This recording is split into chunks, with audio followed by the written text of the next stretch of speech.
लोकसभा चुनाव 2024 को लेकर तैयारियों का दौर जारी है और तैयारियों के बीच रणनीतियां गांठी जा रही हैं, सियासी मुद्दों को धार दी जा रही है और सियासी पैठ बनाने की कोशिश की जा रही है। लेकिन इस बीच बिहार की तरफ से एक ऐसा फैसला निकलकर सामने आया है जिसने केंद्र सरकार को चौंका दिया है और केंद्र की सत्ताधारी पार्टी बीजेपी को भी हैरान कर दिया है। बीजेपी के माथे पर शिकन है, पसीना है, परेशानी है कि आखिर अब क्या किया जाए जो इस मुद्दे से पार पाया जाए। जातीय सर्वेक्षण का ये मुद्दा है जिसको हरी झंडी दे दी है और जो रोक जातीय सर्वेक्षण पर, जातीय सर्वे पर लगाई गई थी उसको हटा दिया गया है। बीजेपी जो हिंदूवादी छवि और हिंदूवादी एजेंडे को लेकर के पूरे देश में सत्ताधारी अभियान चलाती रहती है और बीजेपी ने 2014 से लेकर अब तक इसी एजेंडे के तहत जीत हासिल की है। लेकिन बिहार में जब जातीय सर्वे शुरू हुआ था उसके बाद कई सवाल उठने लगे थे और अब इस जातीय सर्वे पर जो रोक लगी थी उसे हटा दिया गया है। इसके बाद बीजेपी के सामने चुनौती इस बात की है कि आखिर वो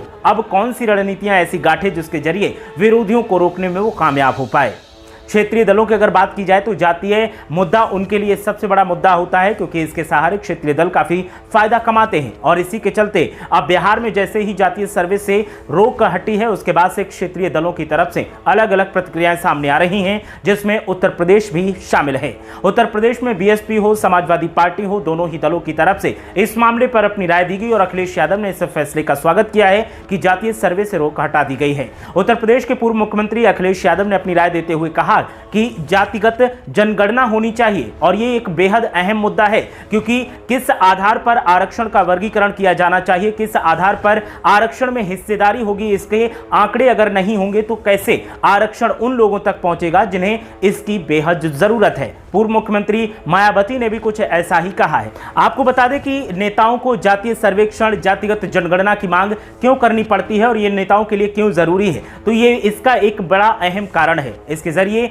नेता अपने अपने वर्ग के वोट बैंक को साध सकते हैं और इस मामले में बीजेपी के सहयोगी दल भी शामिल हैं। हालांकि वो खुलकर इस मामले पर कभी नहीं बोलते, लेकिन इसमें चाहे अनुप्रिया पटेल हो, चाहे ओम प्रकाश राजभर हो, चाहे खुद डेप्यूटी सीएम केशव प्रसाद मौर्य हो, सभी ने मौके मौके पर आवाज उठाई और सबका यही कहना है कि जातिगत जनगणना होनी चाहिए। पूर्व मुख्यमंत्री अखिलेश यादव तो अक्सर कर इस मुद्दे को लेकर आवाज बुलंद करते रहते हैं और अब बिहार से जैसे ही जातीय सर्वे से रोक हटाई गई है उसके बाद से लगातार पूर्व मुख्यमंत्री अखिलेश यादव सक्रिय दिखाई दे रहे हैं। उनका कहना है कि अब चाहे ओम प्रकाश राजभर हो, चाहे अनुप्रिया पटेल हो, चाहे कृष्णा पटेल हो या फिर डेप्यूटी सीएम केशव प्रसाद मौर्य हो, सभी को खुलकर सामने आना चाहिए और सरकार पर दबाव डालना चाहिए कि वो जातिगत जनगणना करवाए ताकि हर वर्ग का वोट बैंक कितना है, कितना प्रतिशत है, वो निकलकर सामने आ सके और कौन से वर्ग का प्रतिशत ज्यादा है उसको आरक्षण में उसकी हिस्सेदारी मिल सके, इसका रास्ता साफ हो सके। अखिलेश यादव की तरफ से लगातार इस मामले पर आवाज बुलंद की जाती रही